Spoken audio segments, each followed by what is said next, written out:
What's up everyone, Filmoments here. In this video, I will show you how to find your deleted apps on your iPhone. If you are new to this channel, please subscribe or click the follow button to be updated with our latest upload. Now let's get started.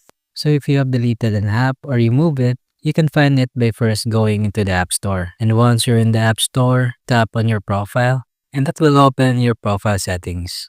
Now from here, we're going to go to Apps. Now, inside the apps, we're going to select not on this iPhone.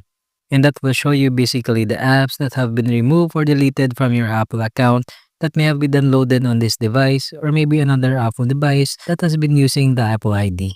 So these are the deleted ones. You can also see the dates of when it was downloaded to your device. And if you wanted to install it back, all you have to do is click on this cloud icon and it will be downloaded back to your iPhone. So this basically shows you the list of all the deleted apps from this iPhone.